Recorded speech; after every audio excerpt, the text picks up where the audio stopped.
Welcome, everyone, to the Revenue Excellence Summit Sales Fever. I'm David Delaney, the CEO of Tenbound, and we're talking today visioning the future of sales with an esteemed panel of sales tech CEOs. And so I am super excited to dive in. The sales tech industry is in major flux right now. There's so much new technology that's coming out in the marketplace, and I want to dive in on what is the future of this topic and with my esteemed panel of CEOs. So we've got Jason Dorfman, Evan Lang, and Jonathan Friedman. Jason, how you doing today? Good. Excited to kick us off. So start with just a quick intro and background. So I'm Jason. I'm the CEO of Orem. We're a sales platform that helps SDRs, inside sales reps, get into more live conversations over the phone in a fun and collaborative way. I've spent over 13 years in sales now. Most recently was the first sales hire at Rubrik, where I built out their SDR and inside sales team and took it global. And yeah, excited to chat about this topic. Pass it to Evan. Hi, everyone. My name is Evan Liang. I'm the co-founder and CEO at Lean Data. Lean Data is the leader and pioneer in a space called revenue orchestration. And so we actually partner really closely with your sales ops or rev ops teams to ensure that your reps get the right leads. So we ensure that any inbound lead, outbound lead, or anything of that sort gets to the right rep through lead routing and matching. And we've kind of been pioneering that space. So when we work well, the sales team's job should be a whole lot easier without them having to do anything different. And I'm excited for this topic because over the past 10 years, we've kind of seen the sales tech space really, really evolve. And I'm excited to talk with my esteemed colleagues about what the future looks like. I'll pass it over to Jonathan. Thanks, Evan. Hi, I'm Jonathan. I'm CEO and co-founder of a company called DemoStack. DemoStack helps you spin out, build, and deliver demos and across your entire org. The demo is really the last bastion of unmanaged revenue. There's systems to manage pretty much everything, but the demo stage, which is such a critical stage in every sales process, is unmanaged. If you think about it, like what's the one tool that you need to manage that piece? And so DemoStack is really set, and the mission is to help everyone be a better product storyteller and essentially manage that demo operation piece, which happens because you need to sync so many people around delivering and showing what the product looks like, and we help you show your product in the best light. I'm also very excited to talk about this topic. I think revenue technology has gone a long way. And if you don't have the right stack, you're essentially left behind. It's like not using a phone. You're not relevant in the modern competitive space. So happy to talk about all these topics and excited to be in this panel. Thank you, David.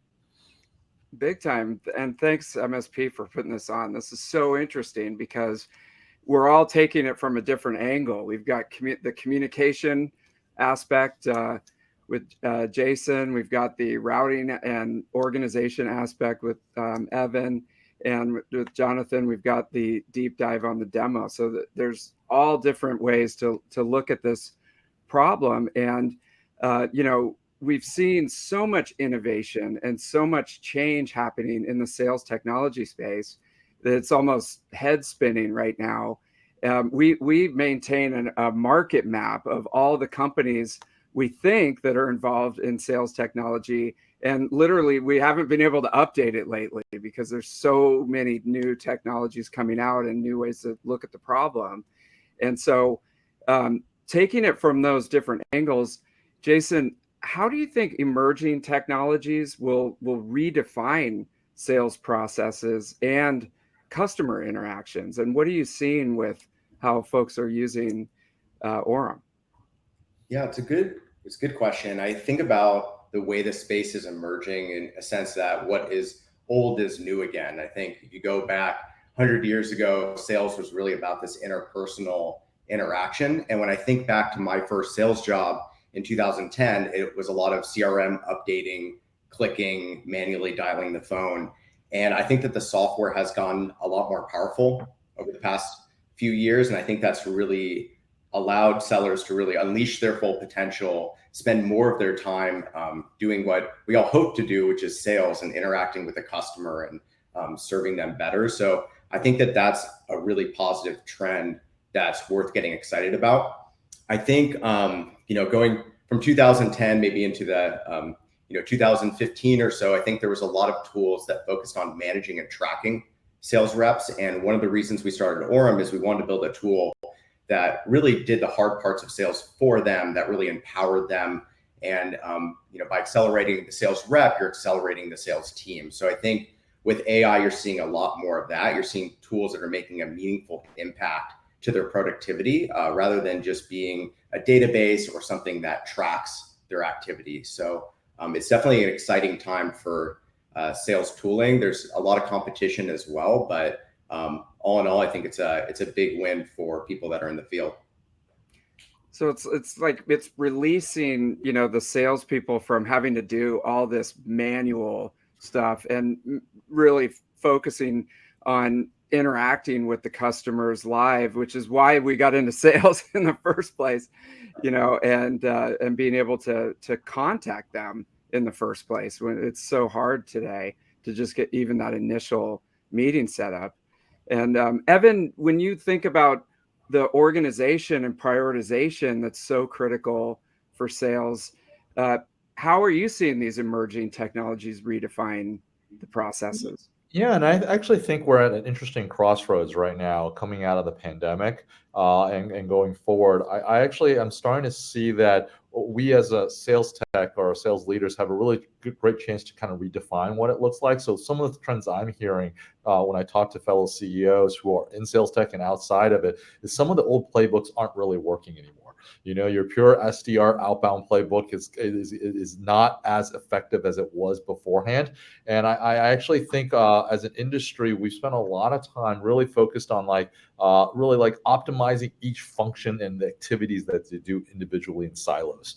I kind of compare it to like the auto industry in like the 1970s and 1980s, where the GMs and the Fords were really good at just making every step in the factory as efficient as possible so they could pump up as much volume at the end.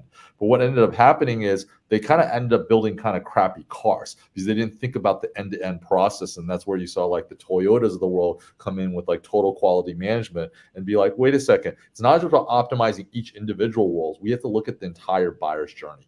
And I do think we're going to face that coming up with some things like the SDR outbounds not working as well, is that we're going to need to think about the buyer's journey.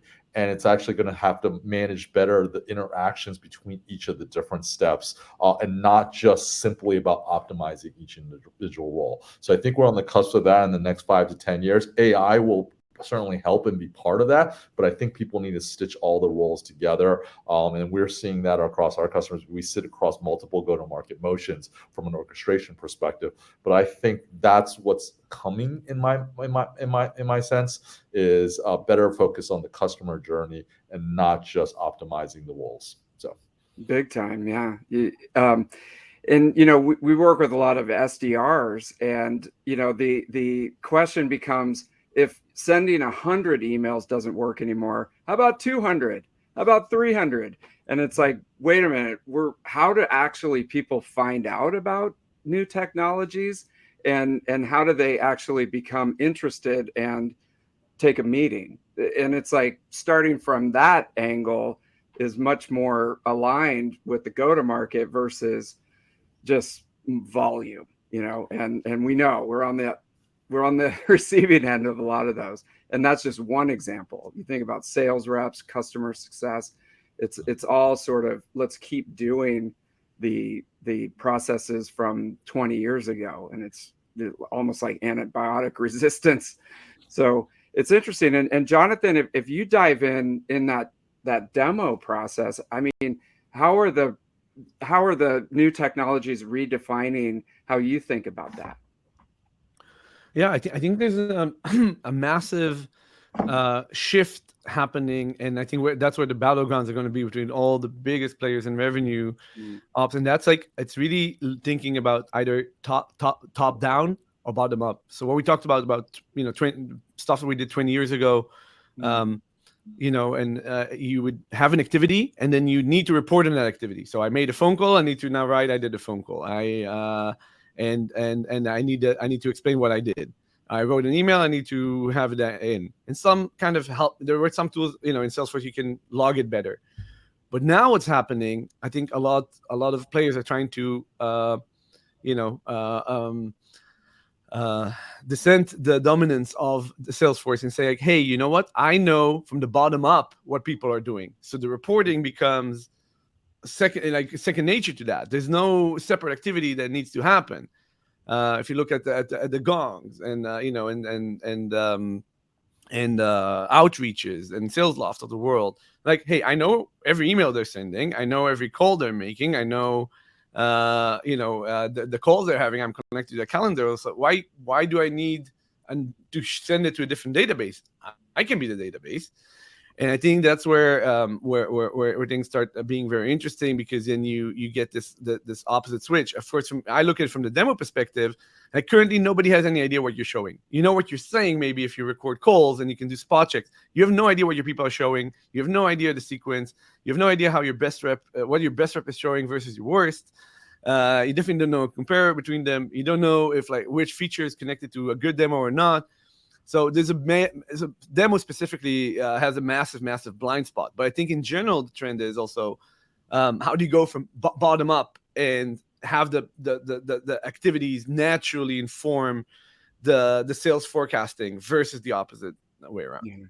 No, it's amazing. There's sort of like a digital exhaust, happening behind the scenes, and a lot of companies they don't look at all the stuff that the sales reps and the SDRs are doing, and how can they actually leverage that information. And more you see, I'm going way back, but it was like, hey, if it's not in Salesforce, it doesn't exist. And it's like, that was trying to remind the salespeople to put notes in Salesforce. I mean, that seems so archaic now, because, like you were saying, there's so much happening there that could be captured, analyzed, and used to improve. And Gong is a great example of that. So that's been super successful.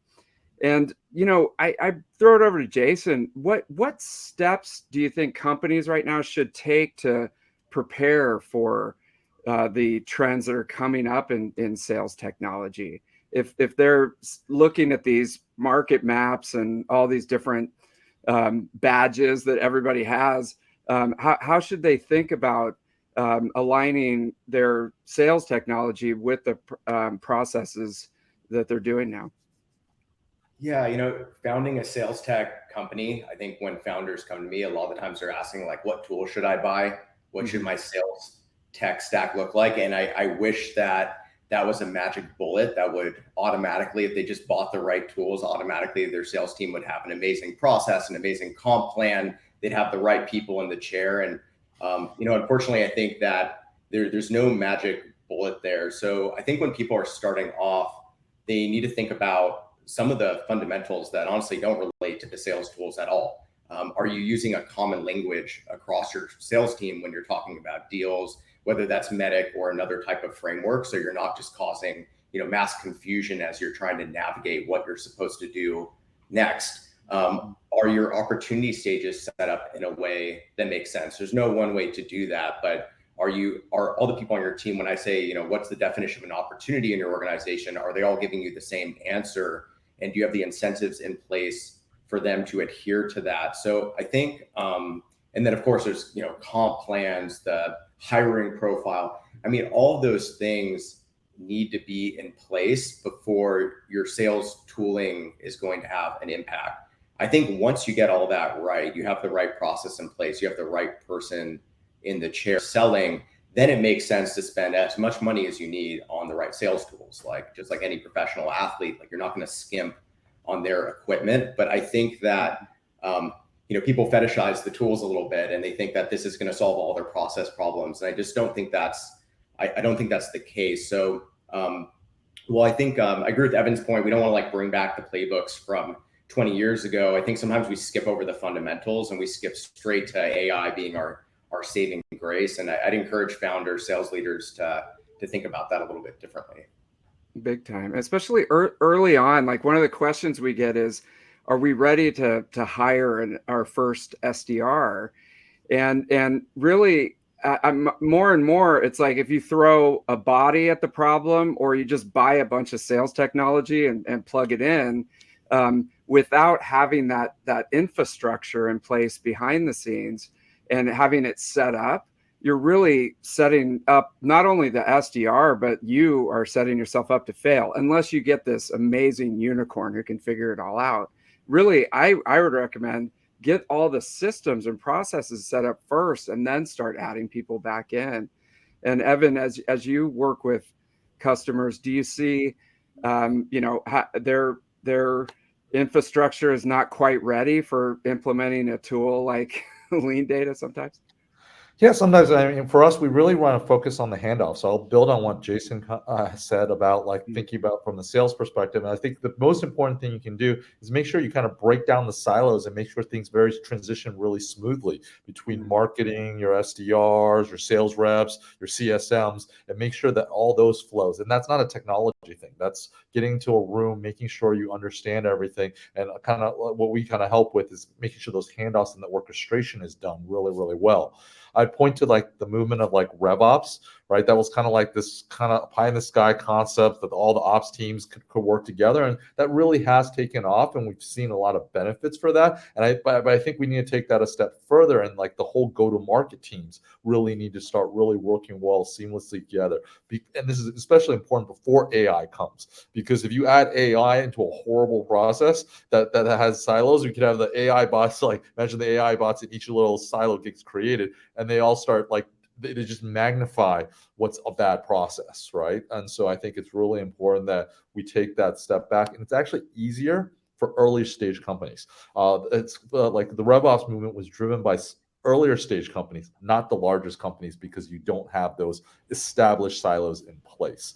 And so in some respects, figuring this out as early as you can will be more beneficial, and you'll end up with a better process and coming up with new innovation. Okay, I just want to stay there for a second, Evan. If I dive in, a lot of organizations are set up from a system, 100 years ago, where there's very set silos. You got marketing, SDR, sales, customer success, and in the best companies, who's kind of sits over those to drive alignment across the go-to-market team? Because there's a lot of dotted line like reporting structures, and you have to get work done through other people that don't necessarily report to you. And so in my mind, it was like there's supposed to be a CRO who really whipped the whole go-to-market team into shape, but I don't actually see that a lot in practice. Yeah, no, I think it's not so much as there's not a single title. It's like the question of like, where does RevOps report into? I've seen CROs, I've seen COOs, I've seen CFOs, right? Sometimes I've thought we've in the past we've talked about like CEOs, right? So I think the key thing is who can kind of drive, has the process mentality, can think absolutely holistically, and drive that kind of change within the organization. So it may be a different title, but it's that person who has that mentality to do that. To your point, a lot of CROs are just really chief sales officers or VP of sales who only think about their silo, right? So again, you need someone with that mentality and the wherewithal to kind of manage it all. Ultimately, in some respects, it is the CEO who needs to stitch it all together. But I do think there are other functions that can make that happen, but it varies by organization. Great question. They used to call it whoever has the juice, right? You get a lot of things done. They're usually the rock stars. There's some that are coming up through the SDR world. I'll give you an example of Kyle Coleman. Came from an SDR to now he's the CMO of Clary, and he's got that mentality of stitching all these things together and driving that uniformity forward. So shout out to Kyle, he's awesome. And Jonathan, if you think about all the stuff that we're learning as you're working directly with customers and you're getting that information back in, what steps do you think companies should take to prepare for the sales tech of the future? Yeah, I think it's a good question. There's a lot, right? I mean, Spot the there. current zeitgeist is AI. Someone talk here that AI is not gonna solve necessarily probably can enhance them. It really depends on the process. I think it starts from the fundamentals. Mm. Like, can you answer like where are your customer? What are they into? What separates you? You know, it's like the philosophy a lot of time gets forgotten, especially when you have hyper growth and you have so many people thinking different things. Get back to the philosophy and understanding and have very, very crisp answers along these lines. It feels like almost like the the equivalence of a corporation going to a Zen Buddhist retreat and asking those deep questions. But once you get the internal alignment on that, there's a lot of clarity and Zen around that. Then the technology can be layered upon that. I would I would say if you know a basic way to think about it is like what we talked about before. What can you do to make sure that people just do the high activities and have as few meta activities that they need to do while still maintaining visibility for managers? So what can you do bottom up? What can you do from just like you said, the digital exhaust is the byproduct of people doing what they're doing and how you get the visibility into them. Once you have the clarity and you understand like your process and where you find your customers, how you engage them and what they need to see, then layering the technology can really work. Today, technologies are way more integrated than ever before, right? Everyone has a Salesforce integration for sure. And if not, you have like Zapier and a million other things where you can connect to what you need. And if you need an integration, it will come. The vendor will come up with it. So So I think it's really a Lego piece. You're not married, and there's no silver bullet. It's really. I think there's a vision there, and then on top of that, you layer the tech stack, and that can be factored by a lot of things. Sometimes just a CRO with their own perspective, sometimes legacy systems that we're in and working. But yeah, that's how I would start. Think bottom up and think and go back to basics and like the zen of what you're trying to do and lay that out clearly. Okay, we'll set up a retreat, and I like that. And you know, I think sometimes, especially as you get bigger, it's like you start to forget about the customers almost, and you don't have that intimate knowledge of how they go through the sales cycle and how they find out about you, and you know, and stuff like that. And it's just let's throw technology and bodies at the problem, and it's like we got to get back to basics. How do we actually interact with the people that are paying the bills? And so that the big question that's coming out is, and I'll throw this to Jason. Do you think that at some point can technology, especially sales technology, can it replace human beings? I think you know, we're looking at things from both sides. As a CEO, you have to run the company really efficiently. So it'd be great to get rid of all the people and have 1% of the payroll. But at the same time, you know, right now, are we ready? Or in the future, at some point, will the sales technology be able to replace people? That's the deep philosophical question, right? You know, I definitely have some ideas on this. You know, certainly technology is getting more powerful. Like there's things that technology is automating and making obsolete and making sales reps more efficient. At least that's today. I think it's really easy to look at, you know, some of the new AI technology, extrapolate that out 10 years and be like, well, look, of course it's going to replace all of our jobs. And you know, I think you really have to think about fundamentally what a salesperson is. Are they something that just spits out a bunch of text and a bunch of words? I think there was an idea that because of the internet, people could research whatever they wanted about the product. So why would you have to have a salesperson? You can find out whatever information you want online. But is that really what the salesperson is doing? I would argue no, because I think the point of a salesperson is to be someone that the customer likes and trusts. And the reason the salesperson is there is because the customer wants to have a relationship with someone at the company. And so I don't think that it's like AI gets more powerful, it spits out text, it gives you information about the product, and therefore, you know, sales is over. If anything, it makes it potentially more important, where people want proof that they're talking to a human. You know, they want someone they really want someone's neck on the line for the outcome. So I think people are a little bit ahead of themselves. You go into your kitchen, you start yelling at Alexa, and it can barely do basic things for us. And then out the other side of our mouth, we're like, it's taking all of our jobs tomorrow. So I don't want to, obviously, like, this will look really bad in 10 years when all of our jobs are replaced by AI. But I think, like, we're in the short to midterm, I'm not really worried about salespeople's jobs going away. And I think in the long term, it's a deeper philosophical question.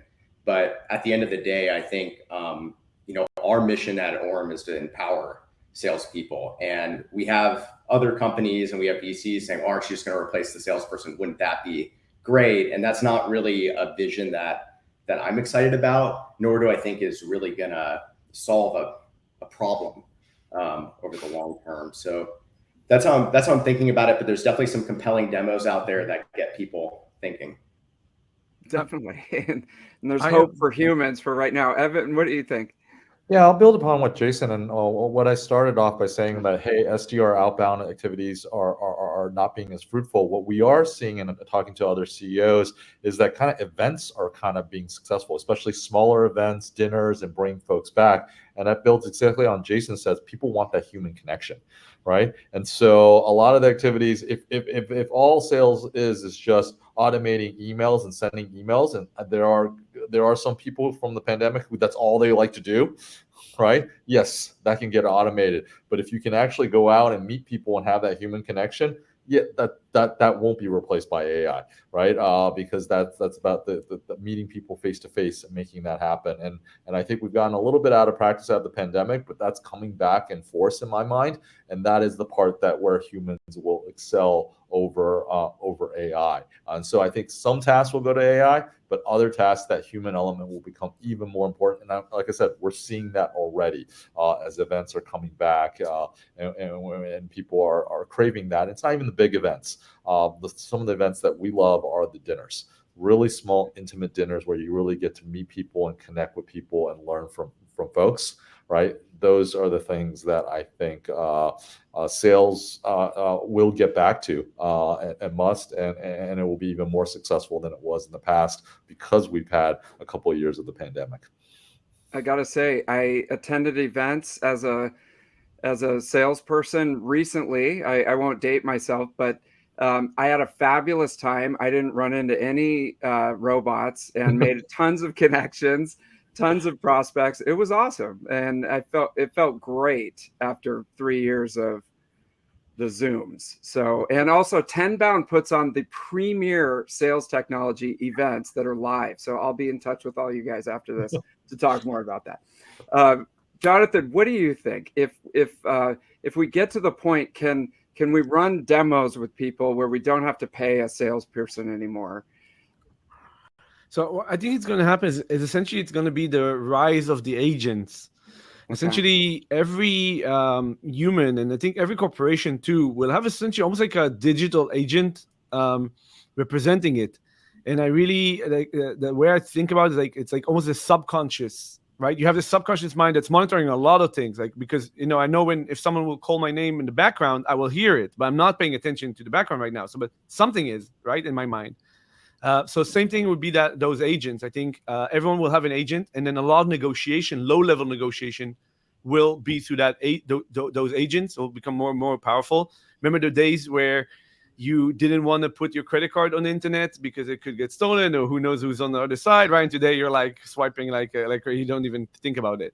So same thing with the agent. Hey, do you give them a credit card? That sounds crazy. And a few years, of course you do, and they have access to all your banks and finances, and they can make low. They know you need to buy your wife a gift. So automatically that's going to happen, right? And you have that automation and the trust, and especially the kids that will grow up with AI agents, their digital shadow will be so strong that they will have full trust in this thing. It always was around them whole life. They recorded every word, saw every text, was with them in the hardest moments. So the more trust you have in that shadow self, the more it can negotiate for you to represent you. And I think the highest strength it will have is be able to call you up and grab your attention, right? When your agent calls, you are receptive. So it can negotiate all the stuff like, yeah, I want to meet David, go, right? So that he knows my intention, and then it handles everything else. So when it comes to sales, I think these agents will have a lot of negotiation. The agent will maybe identify, fine, and eventually we'll call up the human to do the final deal transaction. That's where the human connection will come in. Of course, I'm talking now about something that could take a decade or more to unfold. But I do believe more and more lower level negotiations are going to be digital, but the connection of mind will stay human for the time being. And once it doesn't, then this calls irrelevant because humans have transcended, and we're in a different place altogether. It's true. I would love if I could call my agent and say, "Get me a bunch of meetings at the event that I'm going to." Right. And then show up at the event and work in the human element to start that relationship. It's cake and ice cream. So we're getting there. But really good point. And it makes me think like, I saw an Instagram post where you could create a deep fake of yourself and with your own voice, your picture and everything. And then actually it would create scripts for you based on the keywords that are important to your clients. And so you could just sort of deploy that into the atmosphere and hopefully it works. I don't know. We'll see. Yeah, exactly.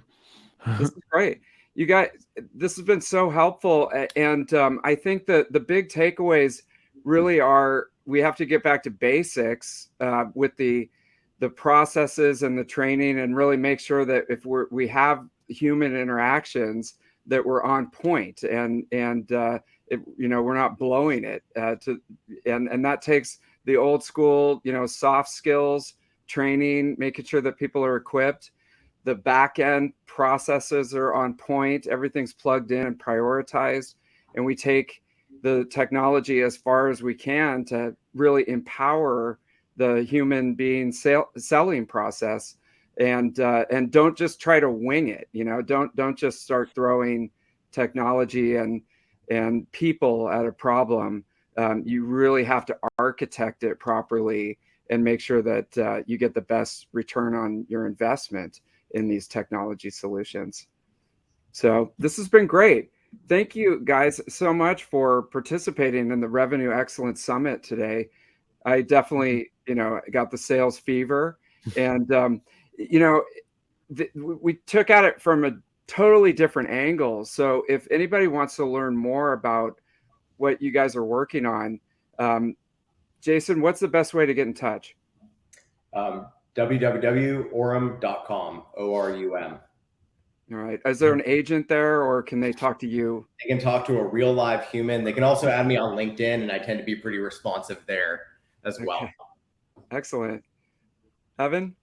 Yeah, I think the same. Leandata.com, and also available on LinkedIn as Evan Liang. And so love to connect with folks. Or David, we also have an event that coincides with Dreamforce called OpStars.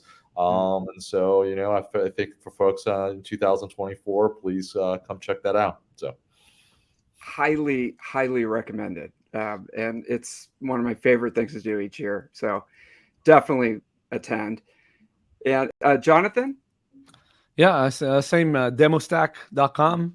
I love to talk about everything demos. LinkedIn, you can follow me or connect. I talk a lot about this stuff as well. Very passionate about it. So great. Thanks, everybody. And thanks for coming to the summit. Leave a comment and hit the next session. It's going to be awesome. Thank you. Thank you. This was fun.